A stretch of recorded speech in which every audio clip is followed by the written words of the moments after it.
نور ہاتھ جوڑے فیصل کے سامنے کھڑی تھی۔ دیکھو دیکھو تمہیں خدا کا واسطہ میری قریب مت آنا۔ میں تمہارے آگے ہاتھ جوڑتی ہوں، تمہارے پاؤں پکڑتی ہوں، مجھے چھونا مت۔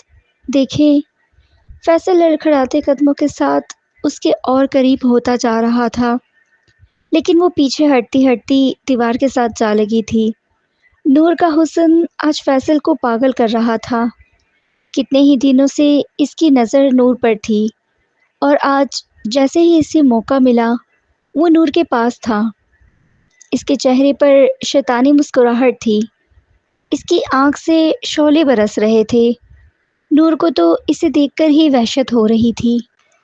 جیسے ہی فیصل نور کے نزدیک ہوا، اس کے منہ سے آتی گندی بدبو سے نور کو ابکائیاں آنے لگی تھیں اور اس نے رونا شروع کر دیا۔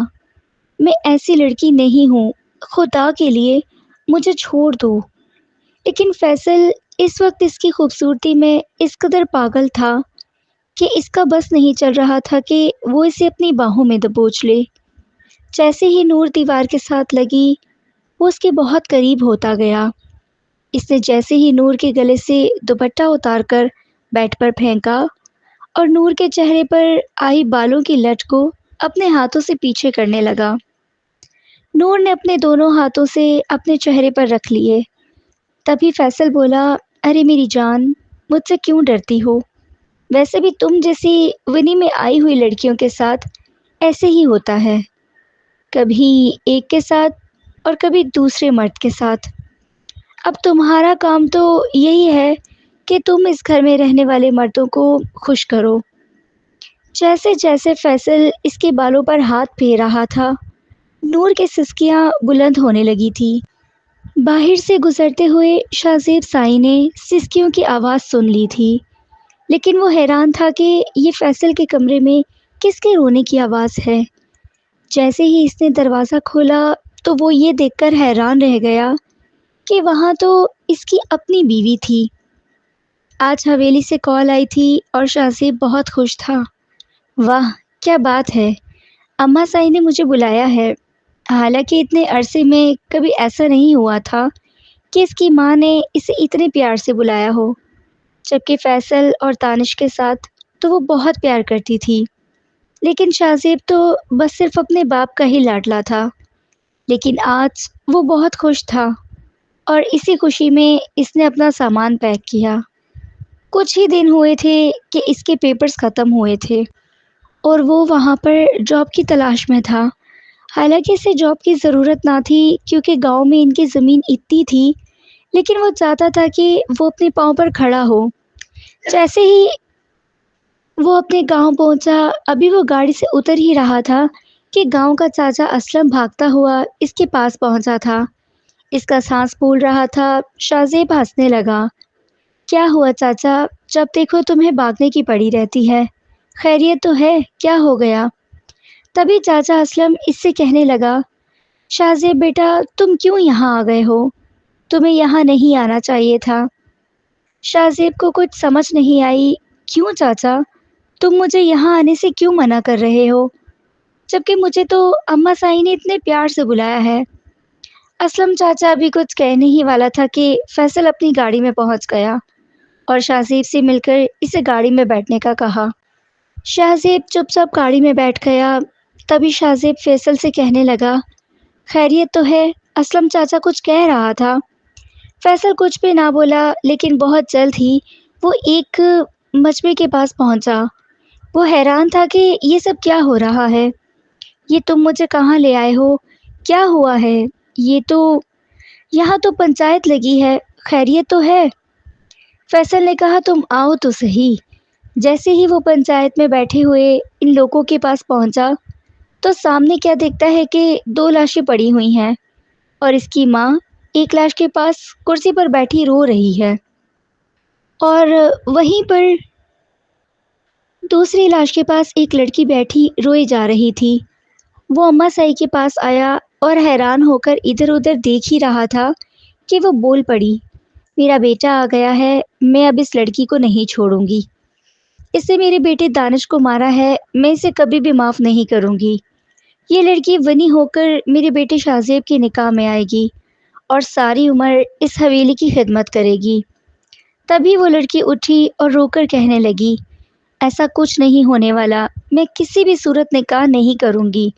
اگر میں نے آپ کے بیٹے کو مارا ہے تو آپ کے بیٹے نے میرے باپ کو مارا تھا۔ شاہزیب تو ہکا بکا انہیں دیکھا جا رہا تھا۔ اسے کچھ سمجھ نہیں آ رہا تھا کہ کیا کرے، وہ یہ نکاح کرے یا انکار کر دے۔ لیکن ایسا کیسے ہو سکتا تھا؟ وہ اماں سائی کو انکار کیسے کر سکتا تھا؟ اس لڑکی کے لاکھ انکار کے باوجود پنچایت والوں نے اس سے ہاں کروا لی تھی اور بہت روتے ہوئے اس لڑکی نے نکاح نامے پر سائن کر دیے تھے۔ اماں سائی کے چہرے پر فاتحانہ مسکراہٹ تھی۔ اب میں اس لڑکی کو نہیں چھوڑوں گی۔ اسے میرے بیٹے کو مارا ہے، میں اسے پل پل ماروں گی۔ یہ روز مرے گی اور روز جیے گی۔ میں اس پر زندگی اتنی تنگ کر دوں گی۔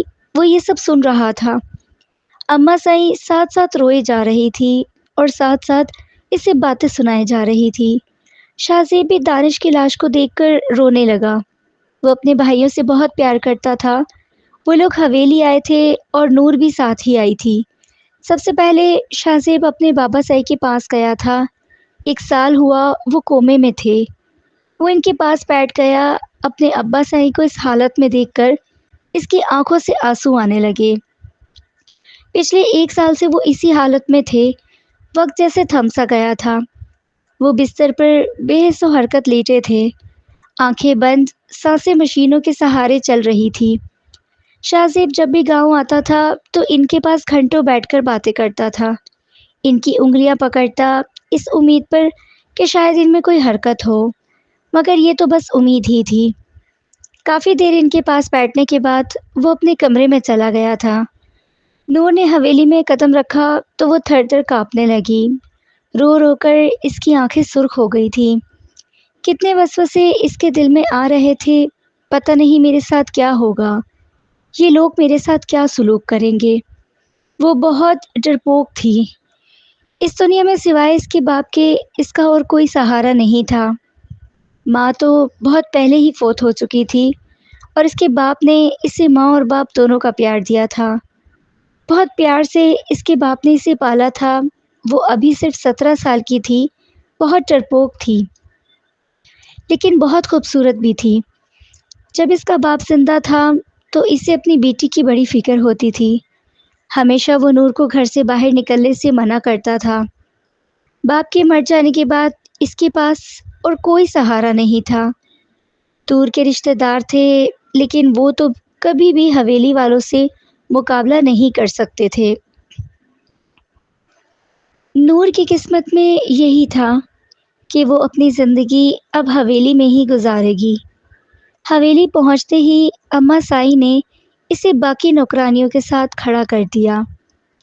آج سے گھر کا آدھا کام نور کیا کرے گی، اور پھر اسی دن سے نور نے حویلی کا کام سنبھال لیا تھا۔ وہ سارا دن کام کرتی تھی، ہر وقت اماں سائی اسے کام پر لگائے رکھتی تھی، یہاں تک کہ وہ اسے آرام کا ٹائم بھی بہت کم دیتی تھی۔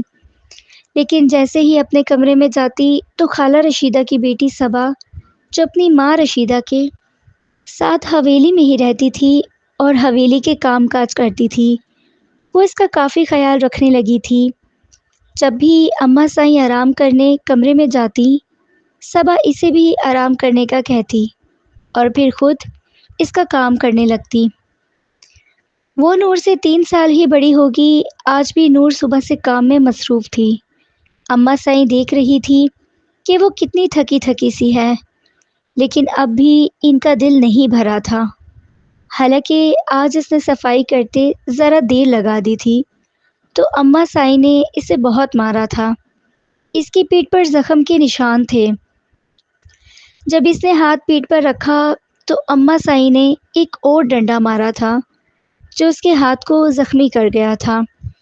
لیکن اب بھی اماں سائی کو چین نہیں تھا کہ انہوں نے نور کو کہا، ارے او کمزاد، جا اور جا کے مردانے کی صفائی کر۔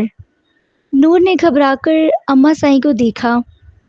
بی بی جی، میں اکیلی کیسے جا سکتی ہوں؟ وہاں تو بہت مرد ہوں گے۔ ہاں تو تجھے کھا تو نہیں جائیں گے؟ اماں سائی نے غصے سے کہا تھا، تبھی صبا کہنے لگی، چلو نور، میں تیرے ساتھ چلتی ہوں۔ اور اماں سائی نے کھا جانے والی نظروں سے اسے دیکھا تھا اور سختی سے منع کر دیا، کوئی ضرورت نہیں ہے تمہیں جانے کی، ادھر بھی بہت کام ہے، یہ اکیلی کر لے گی۔ وہ گھبرائی ہوئی مردانے میں آئی تھی، کیونکہ وہ شاذیب کے نکاح میں تھی، اس لیے مردانے میں جتنے بھی نوکر تھے انہوں نے سر جھکا لیے تھے۔ اسے کچھ تسلی ہوئی، پورے 3 گھنٹے وہ صفائی کرتی رہی، بیڈ شیٹ چینج کی، صوفوں کے کور چینج کیے، پردے پرانے اتار کے دوسرے لگائے، پھر وہاں ایک نوکر سے کہا کہ یہ چیزیں دھلوانے کے لیے بھیج دو۔ خود وہ ابھی تک ہاتھ منہ دھو کر ہی باہر نکلی تھی کہ فیصل سائی وہاں آ گیا۔ نور اسے دیکھ کر گھبرا گئی تھی، وہ بہت بری نظر سے اسے دیکھ رہا تھا۔ وہ جیسے ہی نور کے قریب ہو رہا تھا تو نور فوراً وہاں سے بھاگی تھی اور وہ تیز تیز بھاگتی ہوئی حویلی کے اندر داخل ہوئی اور سامنے کھڑی خالہ رشیدہ سے جا ٹکرائی تھی۔ وہ بھی اسے بیٹی کی طرح سمجھتی تھی۔ ارے کیا ہوا بیٹی، تو گھبرائی ہوئی کیوں ہے؟ تبھی نور کہنے لگی، نہیں کوئی ایسی بات نہیں ہے، لیکن اس نے صبا کو سچ سچ بتا دیا تھا کہ فیصل سائی اس کے قریب آنے کی کوشش کر رہا تھا۔ صبا بھی گھبرا گئی تھی، کیونکہ فیصل حویلی کی نوکرانیوں پر بھی بری نظر رکھتا تھا، لیکن اس نے نور سے کچھ نہ کہا۔ اس نے نور کو تسلی دی، وہ بیچاری تو حویلی آ کر سکون کو ترس گئی تھی۔ نور کا گھر بہت چھوٹا تھا، لیکن اس میں سکون تو تھا۔ کبھی کبھی وہ آسمان کی طرف دیکھتی اور یہی کہتی تھی، پہلے اماں چلی گئی اور اس کے بعد ابا مجھے چھوڑ کر چلے گئے، کاش مجھے بھی اپنے ساتھ ہی لے جاتے۔ کبھی کبھی وہ بیٹھ کر اپنے گھر کو یاد کرتی تھی، کس طرح اس کے باپ نے اسے اتنے سکون سے رکھا ہوا تھا کہ باہر کے کام کر کے بھی نور کا باپ گھر میں آ کر ہر کام میں اس کا ہاتھ بٹایا کرتا تھا۔ یہ سوچتے ہوئے اس کی آنکھوں میں آنسو آ گئے تھے۔ جس دن سے فیصل سائی نے اسے مردانے میں دیکھا تھا، اس دن سے ہی فیصل کی نیندیں اڑی ہوئی تھیں۔ وہ ہر وقت نور کو ہی سوچتا رہتا، اب تو وہ ادھر ادھر سے تلاش کرتا رہتا، اور اگر کہیں نظر بھی آ جائے تو وہ وہیں پر اسے دیکھنے کے لیے بیٹھ جایا کرتا تھا۔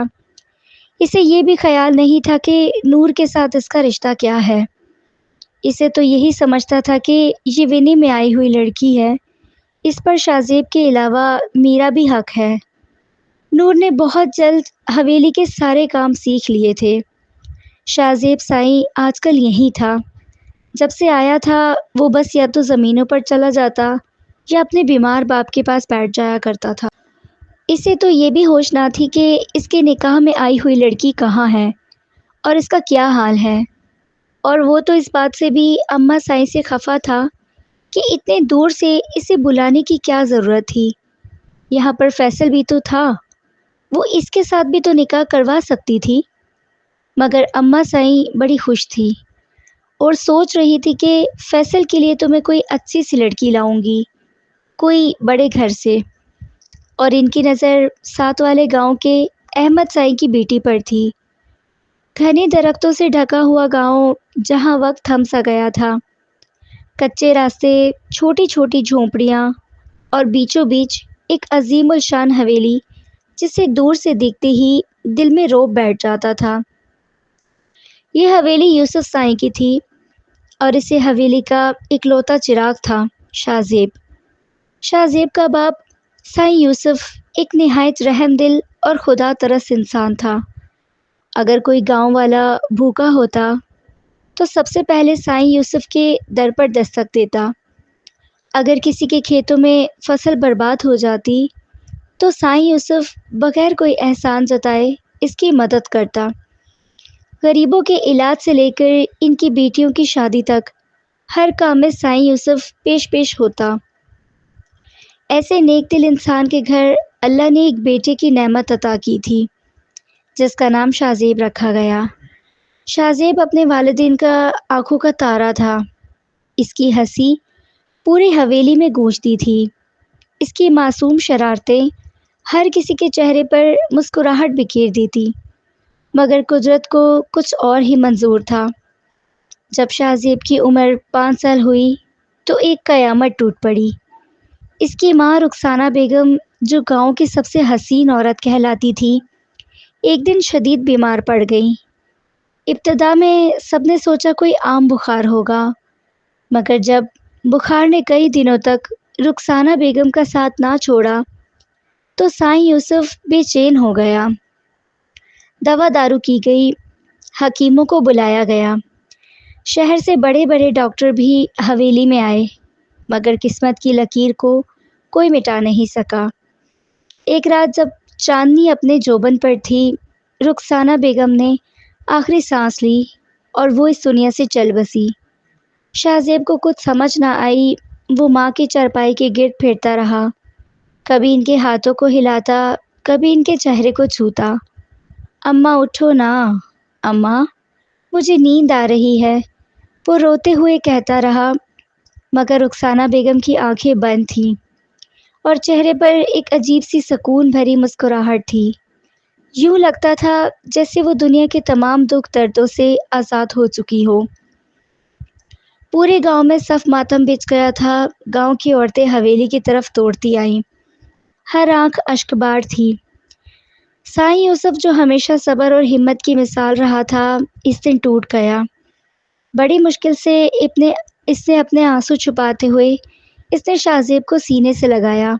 بیٹا، اب اماں تمہیں خوابوں میں ملا کرے گی، اس نے لرزتی آواز میں کہا۔ ماں کی جدائی نے ننھے شاہ زیب کے دل پر گہرا زخم چھوڑا۔ پہلے تو وہ ہر وقت دروازے کی طرف دیکھتا رہتا تھا، کبھی حویلی کے آنگن میں، کبھی صحن میں، کبھی ماں کے بستر پر جا کر سونے کی کوشش کرتا، لیکن ماں کی مہک بھی آہستہ آہستہ کم ہونے لگی تھی۔ وقت گزر رہا تھا، کبھی کبھار شاہ زیب اپنے ننھے ہاتھوں سے گاؤں کے بچوں کو روٹی بانٹنے نکل جاتا۔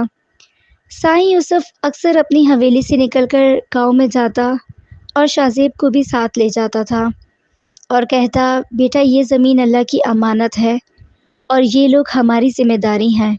یوسف کہا کرتا، اگر ہم نے ان کا خیال نہ رکھا تو اللہ ہم سے ناراض ہو جائے گا۔ شاہ زیب کے دل میں خدمت کا جذبہ پیدا ہونے لگا۔ جب وہ 7 سال کا ہوا تو سائیں یوسف نے اسے پہلی بار اپنے ساتھ کھیتوں کا دورہ کروایا۔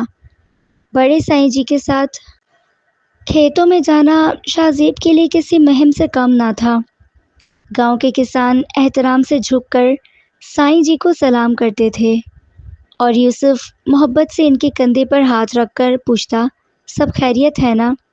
فصل کیسی جا رہی ہے؟ منظور شاہ زیب یہ سب دیکھ کر خوش ہوتا اور دل ہی دل میں سوچتا کہ ایک دن وہ بھی اپنے والد کی طرح بنے گا۔ گاؤں کے بچے شاہ زیب سے خاص محبت کرتے تھے۔ وہ ان کے ساتھ کھیلتا، ان کو کہانیاں سناتا۔ شاہ زیب کے چہرے پر ماں کی مسکراہٹ تھی اور باپ کی عظمت کا عکس تھا۔ اسے دیکھ کر لوگ دعائیں دیتے تھے۔ حویلی کا آنگن اب ویسا آباد نہیں رہا تھا جیسا رخسانہ بیگم کے وقت تھا، لیکن شاہ زیب کی ہنسی نے وہاں کی ویرانی کو کچھ حد تک کم کر دیا تھا۔ سائیں یوسف نے اپنی بیٹی کی پرورش میں کوئی کمی نہ چھوڑی۔ وہ چاہتا تھا کہ شاہ زیب صرف حویلی کا وارث نہ ہو بلکہ دلوں کا بادشاہ بنے۔ راتوں کو جب حویلی کے لمبے لمبے برآمدے سنسان ہو جاتے تو سائیں شی شاہ زیب کو گود میں بٹھا کر اسے قصے سنایا کرتا۔ بیٹا، ہماری حویلی طاقت سے نہیں محبت سے چلتی ہے۔ ہم نے کبھی کسی کا حق نہیں مارا۔ جو رب سے ڈرتا ہے وہی لوگوں کا دل جیتتا ہے۔ یہ باتیں شاہ زیب کے معصوم ذہن میں گہرائی تک اترتی گئی۔ وہ دھیرے دھیرے بڑا ہو رہا تھا، سورج کی طرح چمکدار اور چاند کی طرح نرم مزاج تھا۔ ماں کے بغیر زندگی کتنی ادھوری تھی یہ شاہ زیب ہر دن محسوس کرتا تھا، لیکن اس کے باپ کی محبت نے اس خلا کو کبھی حاوی نہیں ہونے دیا۔ وقت دھیرے دھیرے گزر رہا تھا اور شاہ زیب اب 8 سال کا ہو چکا تھا۔ وقت نے اس معصوم چہرے پر ایک عجیب سی سنجیدگی طاری کر دی تھی۔ وہ اب اکثر کھڑکی کے پاس بیٹھا آسمان کو دیکھا کرتا، جیسے کسی کا انتظار ہو۔ اس کی چھوٹی چھوٹی خواہشیں اکثر اس کی خاموش آنکھوں میں چھپی رہتی۔ ایسے میں یوسف، جو اپنی بیٹی کی خاموشی کو بخوبی سمجھتا تھا، دل میں بے حد تڑپتا تھا۔ رخسانہ بیگم کی وفات کو 3 سال ہو چکے تھے، مگر حویلی کا آنگن آج بھی سونا سونا تھا۔ کھانے کی میز پر ایک طرف سائیں یوسف اور دوسری طرف خاموش بیٹا شاذیب ہوتا تھا۔ یہ منظر کسی ادھورے خواب جیسا لگتا تھا۔ سائیں یوسف نے کئی بار سوچا کہ شاذیب کو ماں جیسی محبت دی جائے، لیکن دل نہیں مانتا تھا۔ رخسانہ بیگم کی یاد ہر فیصلہ روک لیتی تھی، مگر ایک باپ آخر کب تک اپنے بیٹے کی آنکھوں میں اداسی دیکھتا۔ یوں ایک دن سائیں یوسف نے وہ فیصلہ کر لیا جس نے پوری حویلی کے نوکروں کو بھی خوش کر دیا تھا۔ قریبی خاندان میں ایک بیوہ عورت تھی، زرینہ بیگم۔ ان کے 2 بیٹے تھے، دانش اور فیصل۔ دانش 12 سال کا تھا اور فیصل 10 سال کا۔ زرینہ بیگم کے شوہر کو گزرے بھی برسوں ہو گئے تھے۔ ان کی زندگی گزر بسر مشکل سے ہو رہا تھا۔ جب سائیں یوسف نے خاندان کے بزرگوں کے سامنے اپنی بات رکھی تو سب نے خوشی سے سر ہلایا۔ یہ رشتہ صرف ایک مرد اور عورت کا نہیں تھا، بلکہ 3 بچوں کے مستقبل کا سوال تھا۔ تبھی سب نے یوسف سائیں سے کہا کہ تم نے اچھا فیصلہ کیا ہے۔ شادی سادگی سے انجام پائی، نہ کوئی دھوم دھام، نہ کوئی گانے بجائے کی محفل، بس چند قریبی لوگ تھے، اور سائیں یوسف نے اللہ کے نام پر ایک نیا بندھن قائم کر لیا تھا۔ زرینہ بیگم دانش اور فیصل کے ساتھ حویلی میں آ گئیں۔ جب پہلی بار شاذیب نے زرینہ بیگم کو سرخ لباس میں حویلی کے دروازے پر کھڑا دیکھا تو ایک پل کو وہ ٹھٹک گیا۔ پھر جب زرینہ بیگم نے پیار سے ہاتھ بڑھایا تو شاذیب بغیر کسی جھجک کے ان کے پاس چلا گیا۔ شاید ماں کی کمی نے اس کے دل کو نرم کر دیا۔ سائیں یوسف کے سامنے وہ شاذیب کو بہت پیار کرتی تھی۔ وہ ان کے سامنے ایسے شاذیب کا خیال رکھتی تھی جیسے وہ دانش اور فیصل سے زیادہ اس سے پیار کرتی ہے۔ کچھ ہی دنوں میں شاذیب نے زرینہ بیگم کو اماں سائیں کہنا شروع کر دیا۔ یہ لفظ زرینہ بیگم کے لیے سب سے بڑا انعام تھا۔ جب شاذیب محبت سے کہتا اماں سائیں تو زرینہ بیگم کی آنکھوں میں چمک آ جاتی تھی۔ دانش اور فیصل بہت ہوشیار تھے۔ شروع میں شاذیب ان سے کچھ فاصلے پر رہا، مگر آہستہ آہستہ وہ ان دونوں کو بھائی سمجھنے لگا تھا۔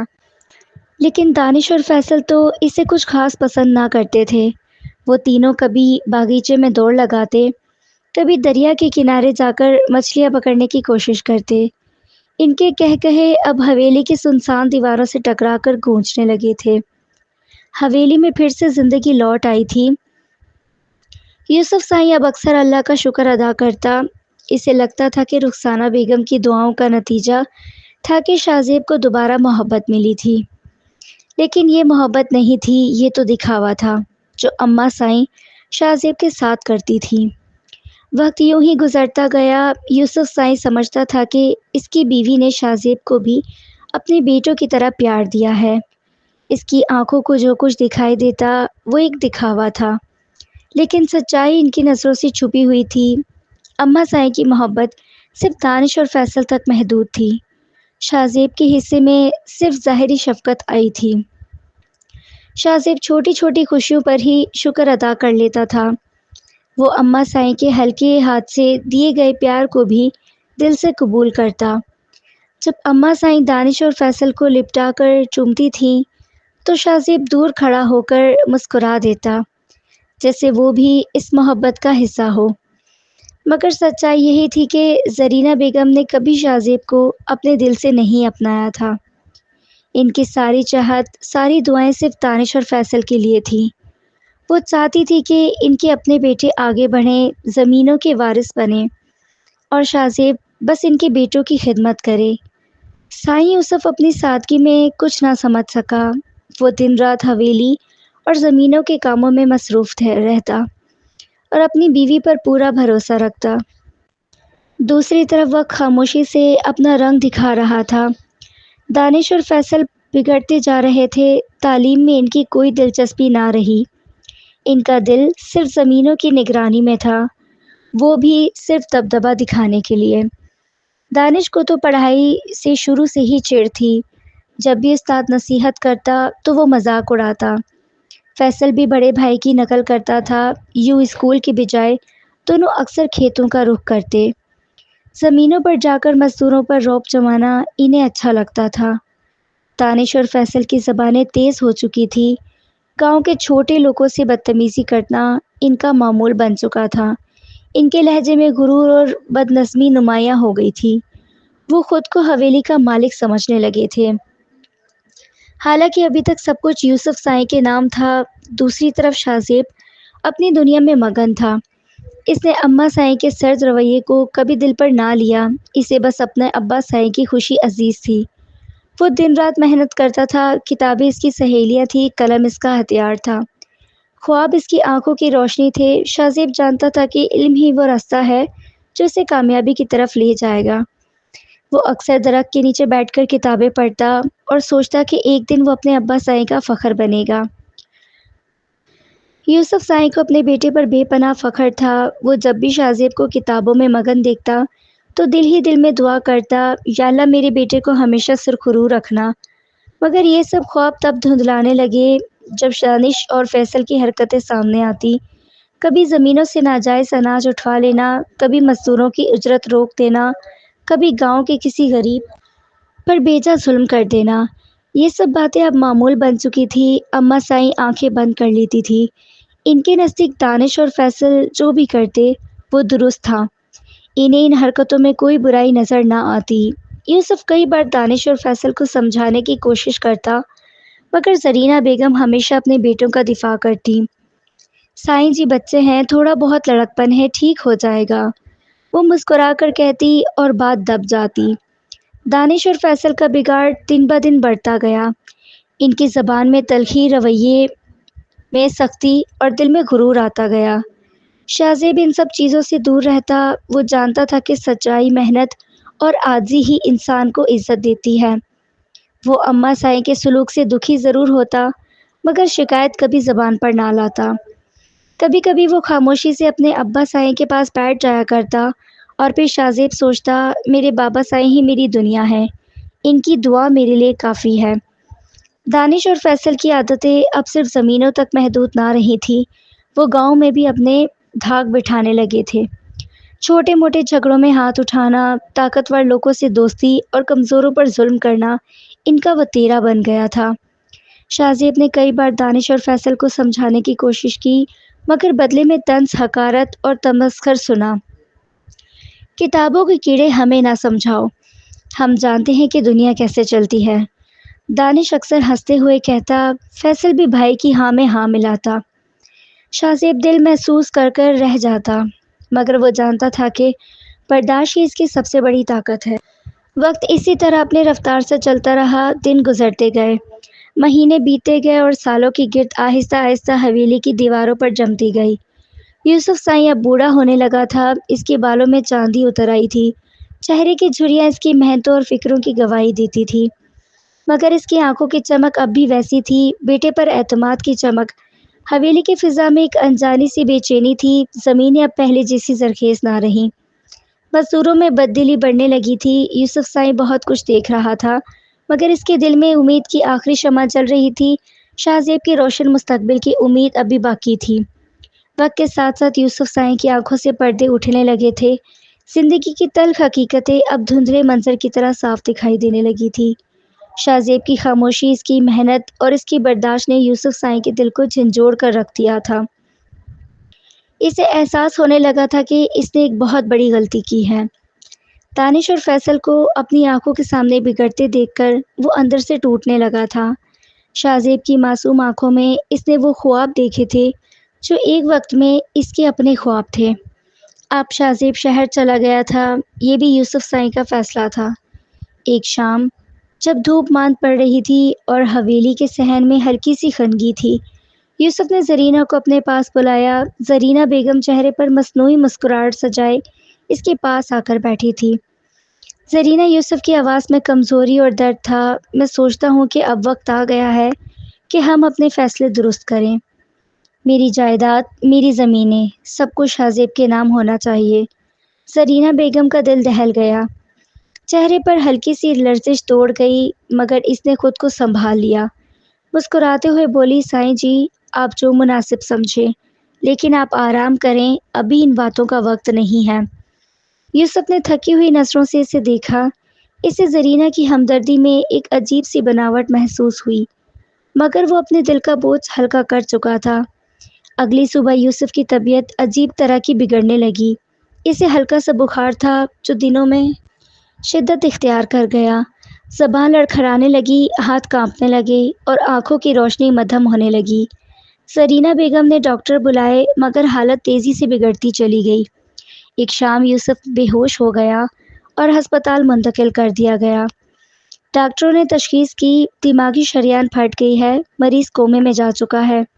یوسف سائیں ایک زندہ لاش بن چکا تھا، نہ سن سکتا تھا، نہ بول سکتا تھا، نہ دیکھ سکتا تھا۔ شازیب پر تو جیسے قیامت ٹوٹ پڑی تھی، لیکن زرینہ بیگم مطمئن تھی۔ گاؤں والے افسوس کرتے تھے، لیکن اندرونی سازشوں کی خبر کسی کو نہ تھی۔ کچھ دن ہسپتال میں رہنے کے بعد زرینہ بیگم نے فیصلہ کیا کہ یوسف سائیں کو حویلی واپس لایا جائے۔ ہمارے سائیں کو اپنے گھر کی فضا میں سکون ملے گا، انہوں نے کہا تھا۔ یوں یوسف سائیں کو حویلی کے ایک سنسان کمرے میں منتقل کر دیا گیا۔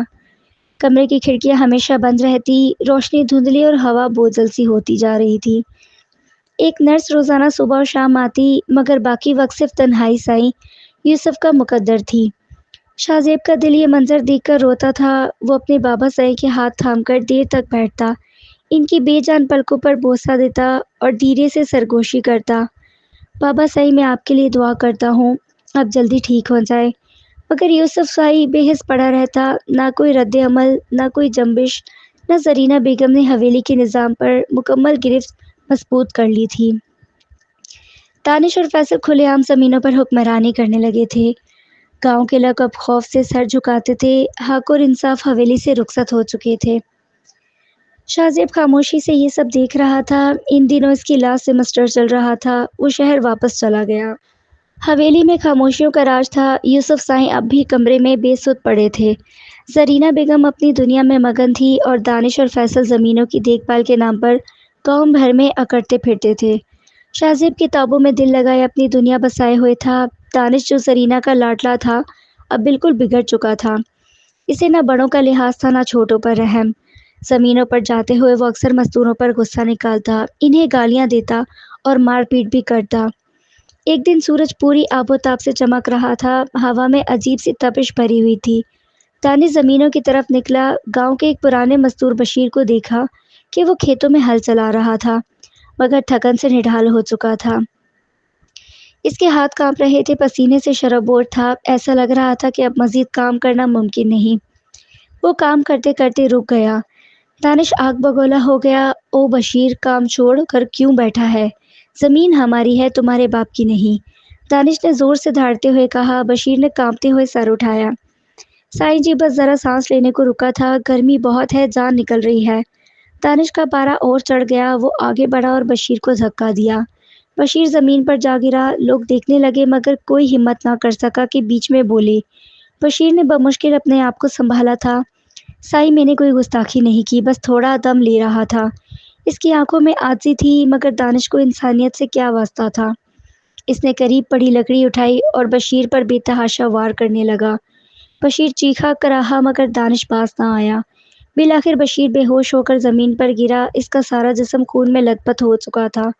دانش غصے میں ہانپتا رہا، مگر جب دیکھا کہ بشیر کی سانسیں تھم چکی ہیں تو پیچھے ہٹ گیا۔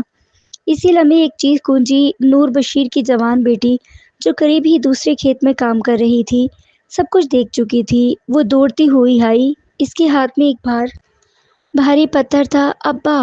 نور نے باپ کے لیے جان جسم کو ہلایا، مگر کوئی جواب نہ آیا۔ اس کی آنکھوں سے آنسوؤں کا سیلاب بہہ نکلا۔ دانش نے حقارت سے نور کی طرف دیکھا۔ چلی جا یہاں سے، یہ زمین ہماری ہے، تیرے باپ نے گستاخی کی قیمت چکائی ہے۔ یہ سن کر نور کی آنکھوں سے خون اتر آیا۔ درد، غصہ اور بے بسی نے اس کو اندھا کر دیا۔ وہ پتھر مضبوطی سے تھامے دانش کی طرف لپکی اور پوری طاقت سے اس کے سر پر مارا۔ دانش لڑکھڑایا۔ وہ چند لمحے بعد زمین پر سنبھلنے کی کوشش کرتا رہا، مگر پھر زور سے زمین پر گر گیا۔ زمین ہل گئی، فضا میں سناٹا چھا گیا۔ دانش کی سانس بند ہو چکی تھی۔ نور پتھر ہاتھ سے گرا کر اپنے باپ کی لاشی پر گر پڑی۔ چیخی گاؤں بھر میں سنائی دینے لگی، لوگ دوڑ آئے۔ کسی نے بشیر کو دیکھا، کسی نے دانش کو۔ کسی کی سمجھ میں کچھ نہ آیا کہ اتنا بھیانک منظر ایک لمحے میں کیسے بدل گیا۔ حویلی میں خبر بجلی کی طرح پہنچی۔ زرینہ بیگم کا رنگ فک ہو گیا۔ فیصل چیختا ہوا دوڑا۔ زرینہ بیگم نے نفرت سے نور کی طرف دیکھا تھا۔ میں اس لڑکی کو نہیں چھوڑوں گی۔ گاؤں کے بڑے بھی آ گئے تھے۔ زرینہ بیگم نے پنچایت بھی بلا لی تھی، لیکن یہاں انصاف کسی غریب کو کبھی نہیں ملتا۔ شاہ زیب اس وقت شہر میں ہی تھا۔ اماں سائی نے اسے فوراً کال کر کے بلایا تھا۔ اماں سائی نے کہہ دیا کہ اس لڑکی کو ونی کر کے لے جاؤں گی۔ میں کبھی بھی دانش کا خون معاف نہیں کروں گی۔ نور چلاتی رہی، چیختی رہی کہ اگر میرے پتھر مارنے سے دانش صحیح مرا ہے تو اس نے بھی میرے باپ کو مارا ہے، لیکن اس کی بات کسی نے بھی نہیں سنی۔ شاہ زیب جب یہاں پہنچا تو نور اپنے باپ کی لاش پر بیٹھی رو رہی تھی۔ زبردستی اس کا شاہ زیب کے ساتھ نکاح کروا دیا گیا اور پھر اسے حویلی میں لایا گیا۔ حویلی میں آ کر اس پر بہت ظلم و ستم کیا گیا۔ شاہ زیب تو سب کچھ بھول گیا تھا، لیکن ایک صبا ہی تھی، خالہ رشیدہ کی بیٹی، جو نور کا خیال رکھتی تھی، اور فیصل نے، اس نے تو جب نور کو دیکھا تھا وہ پاگل ہو گیا تھا۔ اس کا تو بس نہیں چل رہا تھا کہ کس وقت بھی نور اس کے پاس ہو۔ وہ صرف اس کے انتظار میں تھا کہ شاہ زیب کب شہر جائے اور وہ نور کو اپنے بستر کی زینت بنائے۔ وہ یہی سمجھتا تھا کہ ونی میں آئی ہوئی لڑکی پر حویلی میں رہنے والے ہر مرد کا حق ہے، لیکن 1 مہینہ ہو گیا تھا، شاہ زیب نے شہر جانے کا نام نہیں لیا تھا۔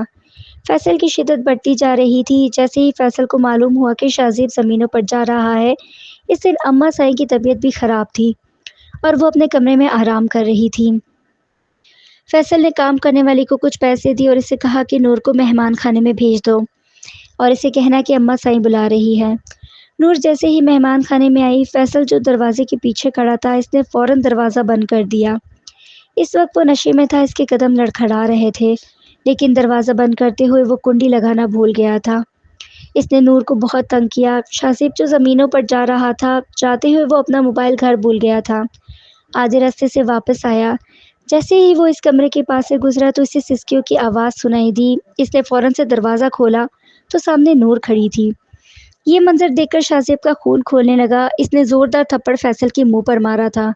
کمینے، تمہاری یہ جرأت، تم نے میری بیوی پر بری نظر ڈالی، اور اسے گریبان سے پکڑ کر مارتا ہوا اماں سائی کے پاس لے آیا تھا۔ یہ تربیت کی ہے آپ نے اس کی؟ اسے ابھی اور اسی وقت اس حویلی سے نکالیں۔ زرینہ بیگم بھی غصے میں آ گئی۔ تم میری خدمت کا یہ صلہ دے رہے ہو؟ میں نے ماں بن کر تمہیں پالا۔ نور جو بے تحاشا روئی جا رہی تھی، شاہ زیب نے اس کا ہاتھ پکڑا اور اسے اپنے کمرے میں لے گیا۔ اسے آرام سے بیڈ پر بٹھایا اور اس کے آنسو صاف کرنے لگا۔ نور، میں تم سے معافی چاہتا ہوں، یہ میری ہی غلطی تھی۔ تم یہاں پر میرے لیے آئی تھی، تم میرے نکاح میں تھی، تمہارا خیال رکھنا میرا فرض تھا، لیکن اب تمہیں پریشان ہونے کی ضرورت نہیں۔ اب تمہاری طرف کوئی میلی نظر بھی نہیں ڈالے گا۔ یہ کہتے ہوئے وہ غصے سے اٹھا اور کمرے سے باہر چلا گیا۔ فیصل کو 1 منٹ بھی اس حویلی میں برداشت نہیں کروں گا، شاہ زیب چلایا تھا۔ زرینہ بیگم اسے کہنے لگی کہ یہ اس کا بھی گھر ہے، اس کا بھی حق ہے کہ وہ اس گھر میں رہے۔ ابھی وہ دونوں بات ہی کر رہے تھے کہ نرس دوڑتی ہوئی آئی اور کہنے لگی، سائی جی کی سانس نہیں چل رہی۔ شاہ زیب بھاگتا ہوا ابا سائی کے کمرے میں گیا، لیکن وہ اس کی زندگی سے دور جا چکے تھے۔ اس وقت شاہ زیب نے خود کو بے بس محسوس کیا تھا۔ وہ نہیں جانتا تھا کہ اس کا باپ اس طرح اسے چھوڑ کر چلا جائے گا۔ حویلی پھر سے تاریکی میں ڈوب گئی۔ شاہ زیب کا سارا دن لوگوں کے درمیان بیٹھا رہا۔ لوگ دور دور سے اس کے باپ کے مرنے کا افسوس کرنے کے لیے آتے۔ رات کو تھکا ہارا کمرے میں جاتا۔ آج بھی وہ بہت تھک گیا تھا، سارا دن وہ بہت مصروف رہا تھا۔ کمرے میں آیا تو نور بیڈ پر سو رہی تھی، اس کے پاس آ کر بیٹھ گیا۔ وہ اسے اتنی خوبصورت لگ رہی تھی کہ وہ اس کے چہرے پر ہاتھ پھیرنے لگا۔ جیسے ہی اس نے انگلی نور کے ہونٹوں پر پھیری، نور کی آنکھ کھل گئی۔ وہ فوراً اٹھ کر بیٹھ گئی۔ سائیں آپ؟ وہ جلدی سے اٹھ کر تکیہ اٹھانے لگی۔ سائیں، وہ آج کمر میں درد تھا، اس لیے میں بیڈ پر ہی سو گئی۔ روزانہ وہ زمین پر ہی سویا کرتی تھی۔ شاہ زیب بھی بہت پریشان تھا، اور پھر باپ کے مرنے کی وجہ سے وہ اور بھی زیادہ ڈسٹرب ہو گیا تھا۔ اس لیے اس نے جب سے نور کی اس کمرے میں آئی تھی، اس کے ساتھ شاہ زیب کی کوئی بات نہ ہوئی تھی۔ رات کو وہ دیر سے آتا تھا، تب تک نور زمین پر ہی سو جایا کرتی تھی، لیکن آج اسے اپنی جگہ پر سوتے ہوئے پا کر شاہ زیب کا دل شدت سے دھڑکا تھا۔ اس نے نور کا ہاتھ پکڑ لیا اور اپنے پاس بٹھا لیا۔ نہیں نور، تم نیچے کیوں سوگی؟ تم یہی میرے پاس رہو، میں تمہارے لیے غیر تھوڑی ہوں، میں تمہارا شوہر ہوں۔ نور نے حیرت سے شاہ زیب کی طرف دیکھا تھا۔ سائیں اب کیسی باتیں کر رہے ہیں، کہاں آپ اور کہاں میں؟ تبھی شاہ زیب اس سے کہنے لگا، نہیں میں کسی کو بھی فرق میں نہیں مانتا، بس تمہارا اور میرا نکاح ہوا ہے۔ نکاح جن حالات میں بھی ہوا مجھے اس سے کوئی فرق نہیں پڑتا، مجھے اپنے باپ نے انصاف کرنا ہی سکھایا تھا۔ اس حویلی میں میری بیوی بن کر آئی ہو تو تمہیں وہ مقام ضرور ملے گا۔ اور نور جو اتنے دنوں سے اتنی تکلیفیں برداشت کر رہی تھی، اس سے بہت سکون ملا تھا۔ اسے شاہ زیب سائی کی باتیں سکون دے رہی تھی اور اس رات شاہ زیب نے اس کا شوہر ہونے کا حق ادا کر دیا تھا۔ نور بہت خوش تھی۔ اگلے روز جب وہ دونوں ناشتے کے لیے ڈائننگ ٹیبل پر آئے تو زرینہ بیگم نے بڑی نفرت سے نور کو دیکھا تھا۔ وہ اس وقت کچھ بھی نہیں کہنا چاہتی تھی۔ وہ شاہ زیب کی طرف دیکھتے ہوئے کہنے لگی، میں نے آج وکیل کو بلایا ہے، میں چاہتی ہوں کہ تمہارے ابا سائی کی جتنی بھی جائیداد ہے وہ فیصل اور تمہیں آدھی آدھی کر دوں۔ شاہ زیب کچھ بھی نہیں بولا، چپ چاپ نور اور شاہ زیب نے ناشتہ کیا۔ ابھی وہ ناشتہ کر ہی رہے تھے کہ وکیل آ گیا۔ زرینہ بیگم کہنے لگی، وکیل صاحب کو بھی ناشتے پر ہی بلا لو۔ جیسے ہی وکیل آیا زرینہ بیگم اس سے کہنے لگی، وکیل صاحب پہلے آپ ناشتہ کر لیں، پھر کچھ بات چیت کر لیں گے۔ لیکن وکیل صاحب کہنے لگے، نہیں میں ناشتہ کر کے آیا ہوں، میں صرف آپ کو یوسف سائی کی وصیت سنانے آیا ہوں۔ تبھی زرینہ بیگم نے حیرت سے وکیل کی طرف دیکھا تھا اور پھر وکیل صاحب نے انہیں بتایا کہ یوسف سائی نے بیمار ہونے سے پہلے 2 مہینے پہلے ہی اپنی ساری جائیداد شاہ زیب سائی کے نام کر دی تھی۔ یہ سن کر زرینہ بیگم کے تو پاؤں کے نیچے سے زمین ہی نکل گئی تھی۔ وہ حیرت سے کبھی شاہ زیب کو اور کبھی وکیل کو دیکھ رہی تھی۔ تبھی شاہ زیب نے ایک فیصلہ کیا، وکیل صاحب اس وصیت میں کچھ تبدیلی کرنا چاہتا ہوں۔ تو وکیل صاحب کہنے لگے، ہاں بالکل، ساری جائیداد تمہاری ہے، تم جیسے کہو گے ویسا ہی ہوگا۔ تبھی شاہ زیب نے کہا کہ میں چاہتا ہوں کہ میں اس میں سے کچھ پراپرٹی فیصل کے نام کر دوں، اور پھر ایسا ہی کیا۔ اس نے کچھ جائیداد فیصل کے نام کر دی اور ساتھ ہی یہ بھی کہہ دیا کہ آج کے بعد وہ اس حویلی میں نہیں رہے گا، اور اماں صحیح سے کہہ دیا کہ اگر آپ یہاں رہنا چاہیں تو نور بیٹی بن کر آپ کی خدمت کرے گی، لیکن اگر میری بیوی کے ساتھ کوئی بے انصافی ہوئی تو آپ بے شک اپنے بیٹے کے ساتھ جا سکتی ہیں۔ تبھی زرینہ بیگم کو شرمندہ سی ہوئی اور کہنے لگی، نہیں شاہ زیب بیٹا، شاید میں تم لوگوں کے ساتھ رہنے کے قابل نہیں ہوں۔ اگر میں یہاں رہ گئی تو میرے بگڑتے ہوئے بیٹے کو کون سنبھالے گا؟ اور پھر کچھ دنوں بعد فیصل اور زرینہ بیگم اس حویلی سے چلے گئے تھے اور وہ حویلی پھر سے آباد ہو گئی تھی، جس میں شاہ زیب اور نور کی خوشیاں اور ان کے کہے کہے گونج رہے تھے، اور شاہ زیب نور کو پا کر بہت خوش تھا۔ اگر آپ کو ناول اچھا لگا ہے تو لائک کر دیں اور چینل کو سبسکرائب ضرور کر دیں۔ ناول سننے کے بعد کمنٹ میں اپنی رائے ضرور دیں۔ شکریہ۔